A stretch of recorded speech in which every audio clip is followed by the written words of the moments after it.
right, so we have a spontaneous 9 p.m. Facebook Marketplace find.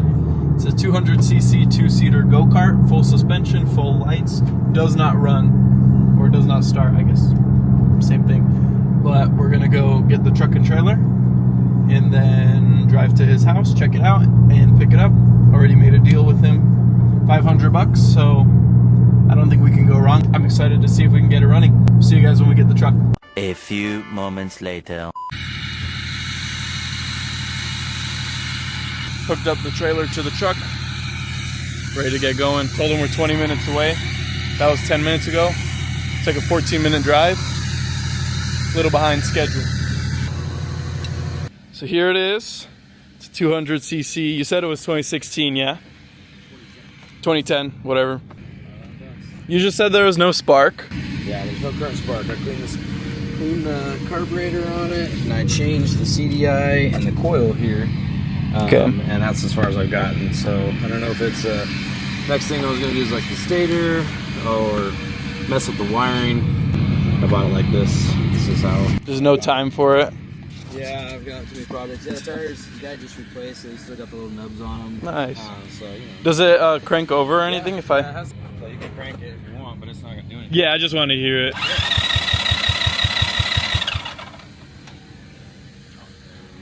Yeah, that sounds good. I mean, something cranking. Yeah.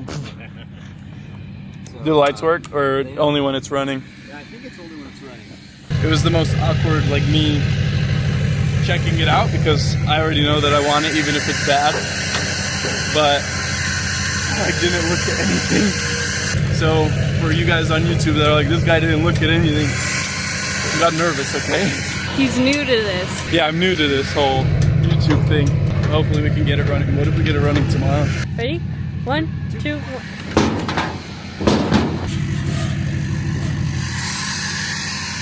Gotta make sure the tongue weight is right. All the way in the front of the trailer. Okay, I'm gonna get it strapped down, and we'll see you guys tomorrow when we can look at it in the sunlight. Here it is. Our late night marketplace find. Let me show you guys around. So here it is, our new 2010 Hammerhead 200. I did a little bit of research on this thing, and it's a 150cc motor. Should have forward and reverse. Then right here we have what's supposed to be a handbrake, and there's obviously no cable going to that, so we don't have any handbrake either. We have our gauge up here, our ignition, lights, start, stop, like kill switch. In the back we have our fuel tank, the engine, which the air box is kind of just here. This breather or whatever this is supposed to be is also just going to nothing. We do have the stock muffler. This box is loose. Taillight, pretty simple, straightforward. Suspension on each side.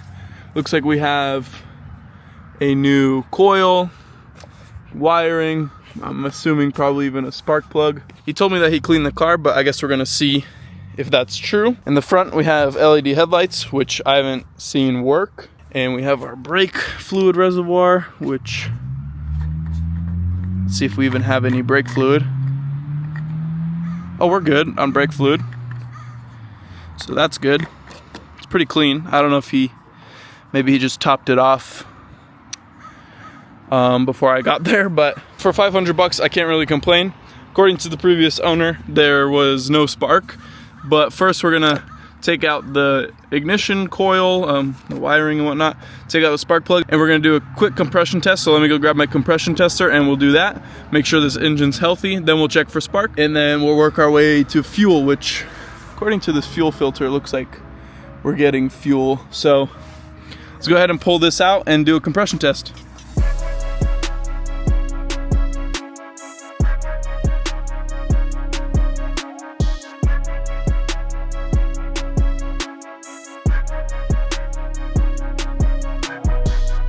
I'm gonna go ahead and crank the engine over and we'll see what compression we're reading.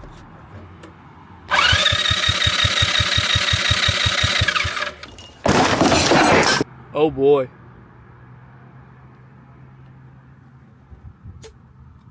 That's not good. Maybe we're losing some pressure somewhere, because that's pretty bad. So I went ahead and did another compression test off camera, and we got what, 130 psi maybe, and we're supposed to be at like 125. So let's go ahead and pull this motor out and see what's going on. All right, after taking a quick look, this bolt right here attaches to the bottom where the sprocket is, holds up the rear of the motor, kind of where this gearbox is. And then this bolt right there holds the front of the motor. Obviously we have a whole bunch of cables and the harness that we need to disconnect, but it seems to be pretty straightforward engine removal. We also have the oil cooler lines and oil cooler we have to worry about. Obviously if we drop the motor, we're gonna hit the oil cooler down. Right there is the oil cooler, so we don't want to break that.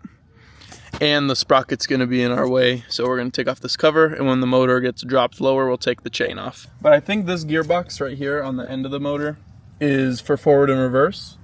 Then on this side we have the CVT belt and everything along those lines. But if I start unscrewing this, the end of the motor should start dropping down because it's only on this pivot point right here. So let's try that. Oh, cooler. Just like that. Loosening this should drop.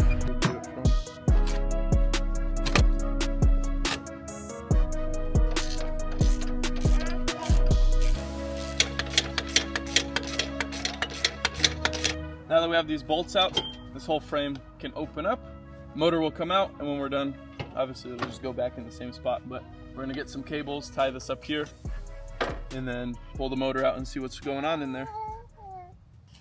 We're gonna take this cable off.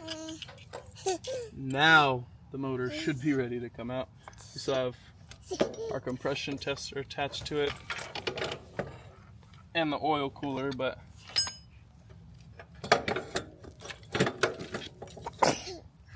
Where's the now, what do you guys think? Should we rip into this one, repair it, and put it back in, or should we get a bigger motor, like maybe something from a motorcycle, and put it in there?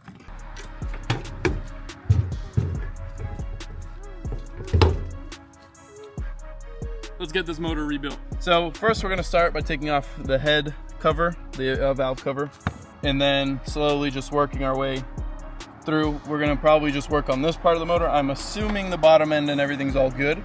Oil looked okay, so let's start right here. So now I'm working on taking off the rocker arms. At least I think that's what these are called. And then we'll take off the camshaft. This is like a mini car engine. Yep, exactly like that. Let's take out the tensioner so that we can loosen the chain a little bit more. So it turns out with these tensioners, they're automatic. Now that that's off, we should be able to take off our cam. And we can take a look at our piston. Tries to take the head off without taking off the exhaust manifold.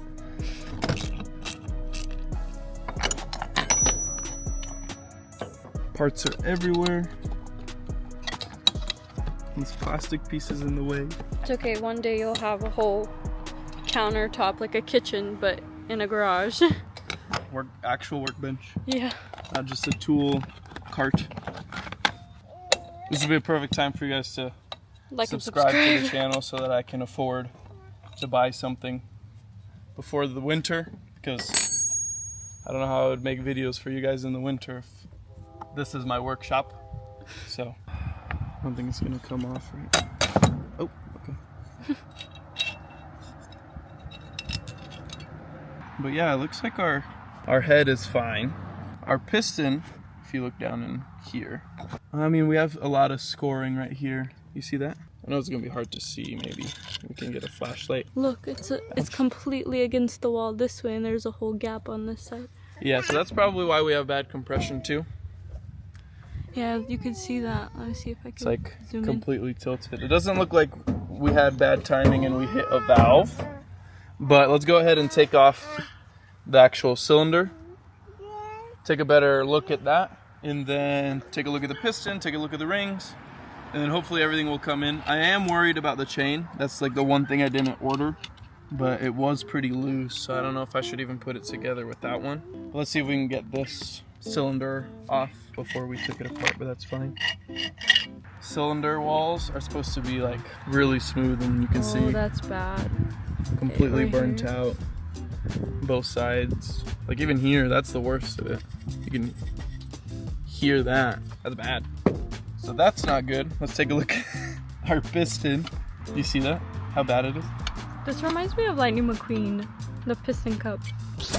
He did what in his cup? Now the rings are all one piece with the piston. You can see right there, wore completely through. We have 2 rings plus our oil ring. This one holds the oil. These 2 are kind of for compression, and that's not good.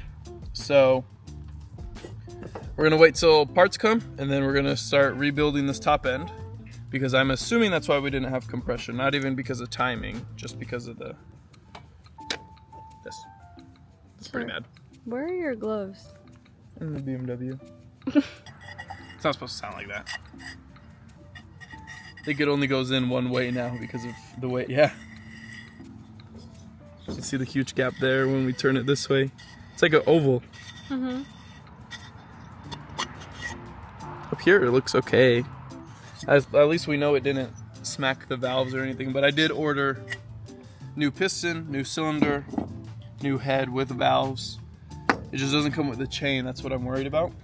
And I did order a big bore kit, so it's a little bit bigger. It's gonna go from 150cc, I think, to, I'm not actually 100% sure. I'll let you guys know when it comes in. But all the gaskets are there, so let's get this part cleaned up, and then I guess we'll just wait until those come. We ran into a couple of issues. You can see that the motor is back in, but the head is taken off. We ran into a couple of other issues, but that's gonna do it for today's video, guys. I hope you guys enjoyed. Let me know what you think we should do with this down in the comments below. If we should keep trying to fix this motor, or if we should upgrade it to something maybe from a motorcycle or a bigger like Harbor Freight motor. I hope you guys enjoyed watching the video. Goodbye.